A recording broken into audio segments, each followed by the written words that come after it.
Shalom. There was once a king, and he had a beautiful daughter who was very smart and very sharp. And she said, "King, my father, the king, I want to leave the palace." And he said, "Where do you want to go?" She said, "I want to go out and see your kingdom. There's so many things to see. It's such a wonderful place." "Yes, but it's dangerous out there," the king said.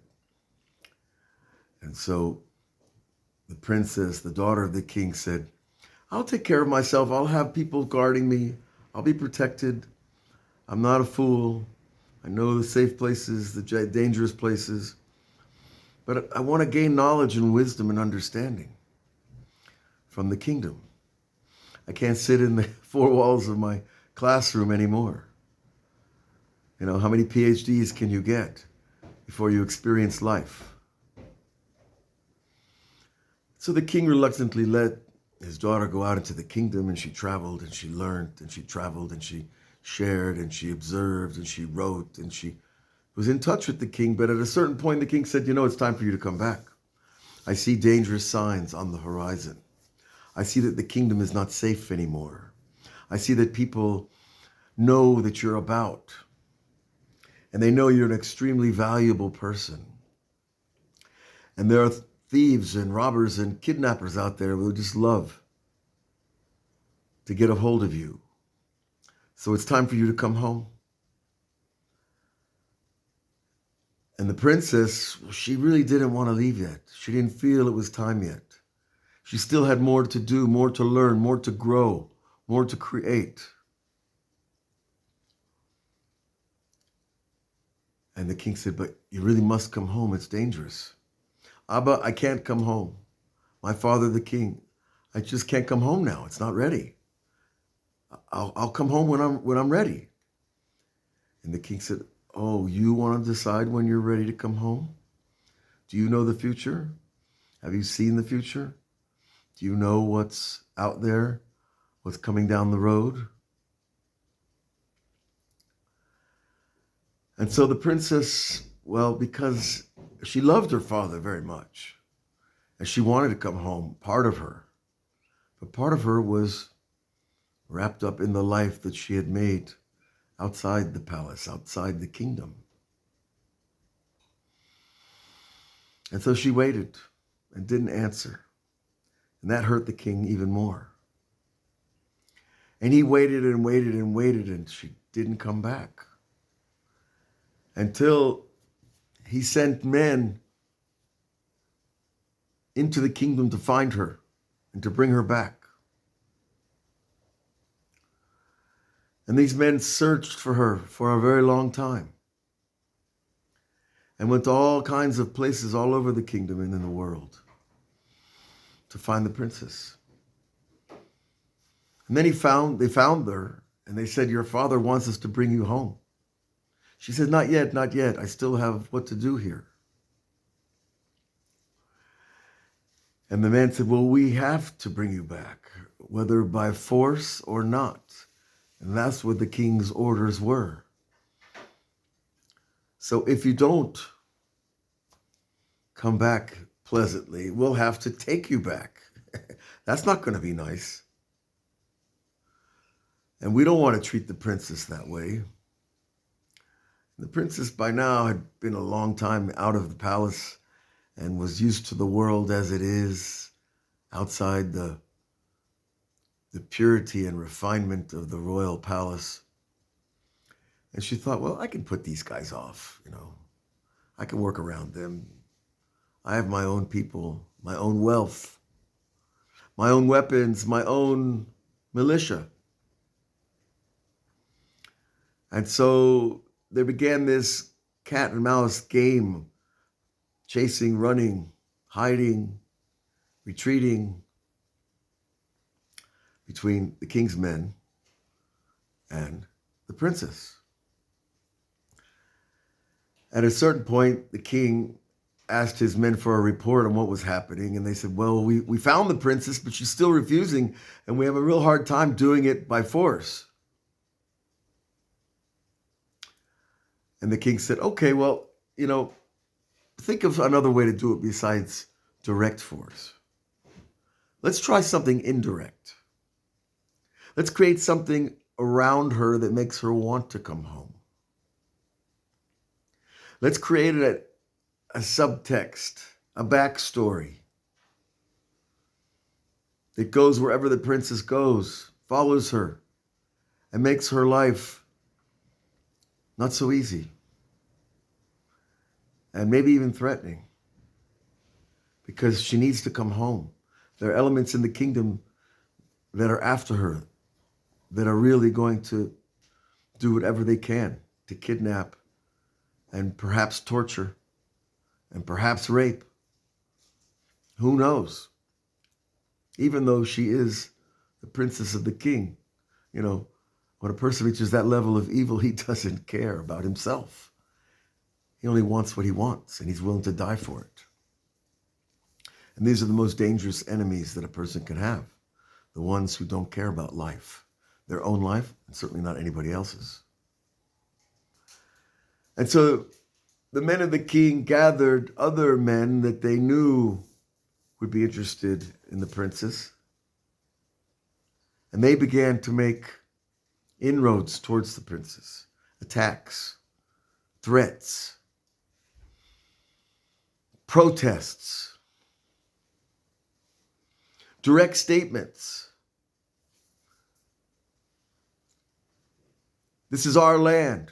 You're taking over our land. This is our place. You go home to your king.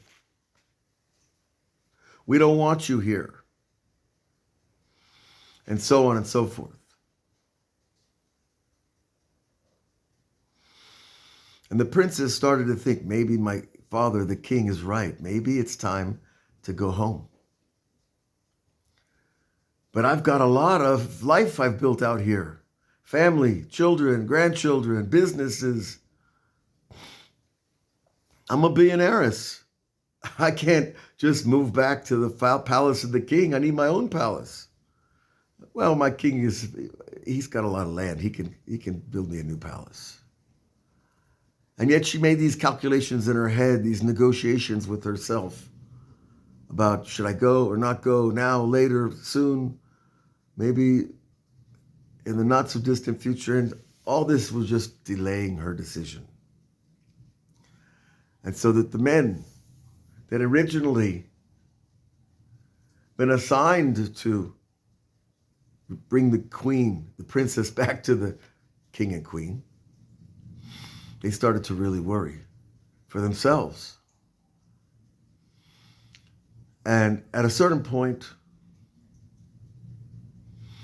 the kidnappers did succeed in kidnapping the princess and holding her for ransom and threatening horrible things. And the king, when he got word, of course, he sat on the floor and mourned and cried and prayed to the king of all kings for his daughter, the princess, who was now trapped, held hostage against her will in a foreign land. And now the king has to calculate, what do I do? Send a whole army? Well, for sure, when they see that an army's coming, they'll kill the princess. Or maybe we'll negotiate for a lot of money. Or for friends of the kidnappers that are in my prisons. And so the princess languished, of course, as a hostage. And there was a great uproar all over the world. People knew this story and followed the story every day in the news. Will the princess be redeemed? Will the princess get out of being a hostage? Will the kidnappers, who were selfish at first and became completely evil, because there's many levels of evil, and when a person starts down that staircase, he doesn't easily stop. And that, my friends, is where we are today.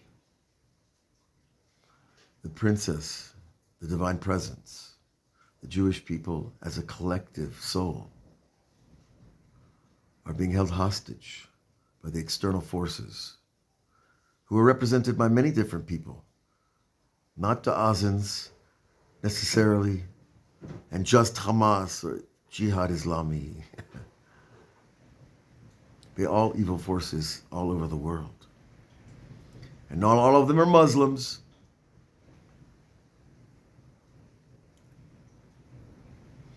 Not all of them believe in God.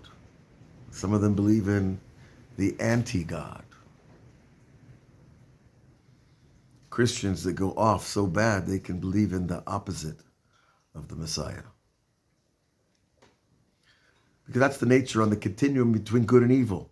There's only two ways on the highway. And if you go one way, you're going good. And if you turn around, everything turns sour. And evil is mitgaber. It's overwhelming, empowered. So this is where we are, this Erev Shabbat.Vayigash. When Judah comes to Yosef, who is his brother and he doesn't yet know it, and he's begging for his brother, Benjamin and Shimon, to be freed. He's begging for the hostages.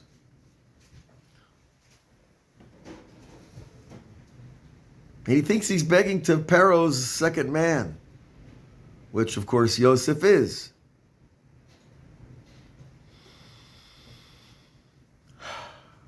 But he doesn't know that it's his own brother, his own family, his beloved, the Blessed One, who carries the divine presence with him. Because there's a rule. You want to know who God is closest to are those who suffer the most for others. The people who self-sacrifice for others, they're the ones the divine presence is with. Otherwise, what would be the story? God gives all his goodness to the to the happy people? Sure he does. There's goodness everywhere.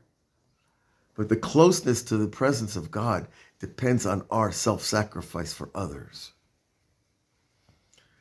And Judah became the root of kingship in Am Yisrael because he was willing to self-sacrifice for his brothers and ultimately his father. And Joseph did self-sacrifice, 13 years in prison, when he didn't do anything wrong. And today it's the same. The Jewish people, I'm laughing because you got to laugh because it hurts too much. I don't want to cry right now either. It's Erev Shabbat, cry later.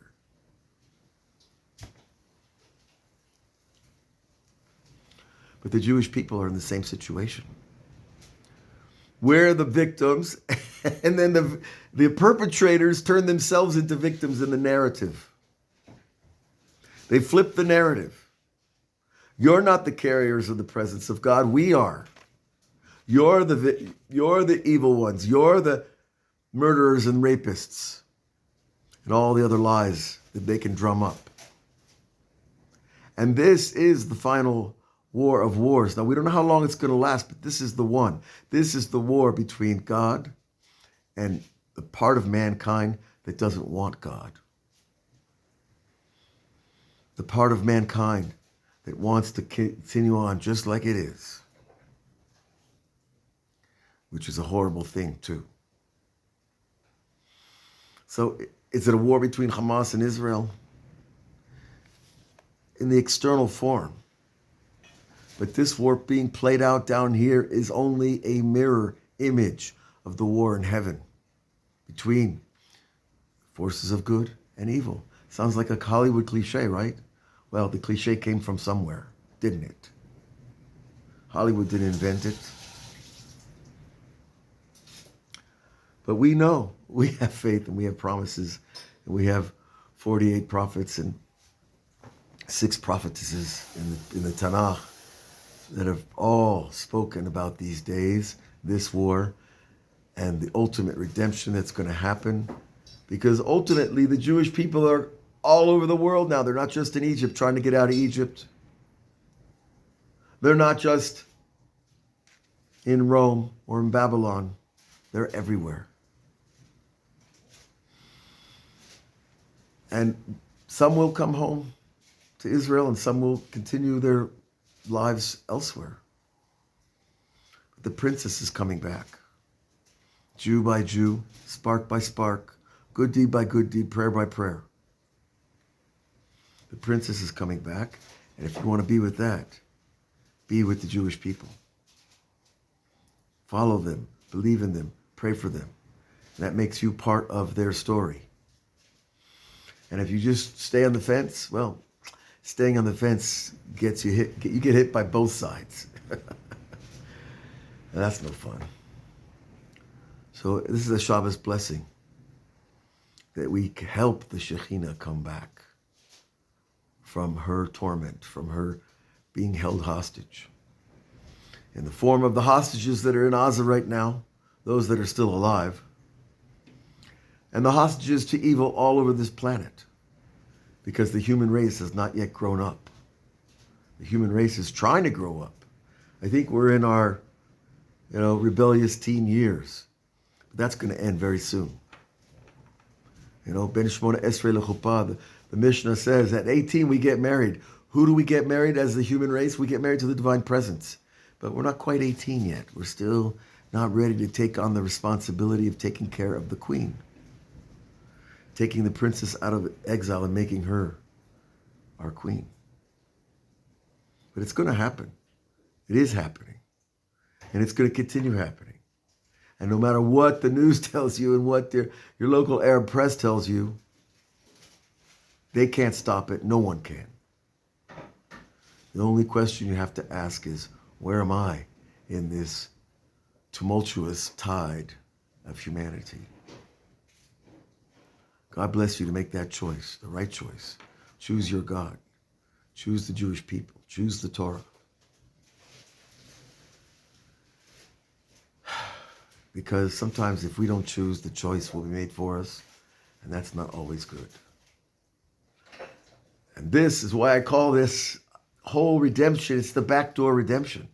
Because if we all came together at once, together, and decided that's it, we're going back, it would be front door, red carpet, fanfare, trumpets, orchestras, rock concerts, I don't know, everything, feasts, if all the Jews came back. But it's slow. The princess is stuck in exile. So it's the back door. God has to send the kidnappers and the thieves and the murderers to wake us up and get us back on the road home. And if we don't like that paradigm, I understand. I don't like it either. But I understand that I have to accept it because it's the backdoor redemption. And it's better than no redemption. But if everybody decides, no, we're coming home. We're leaving Muncie. We're leaving Borough Park. We're leaving Williamsburg. We're leaving Miami Beach. We're leaving Atlanta. We're leaving everywhere. As a Jewish nation going home, the backdoor redemption will be to the palace of the king, front door, front and center to the entire world, with glory of our king and the princess and the queen. And all of us are holding those keys and those sparks. Shabbat Shalom.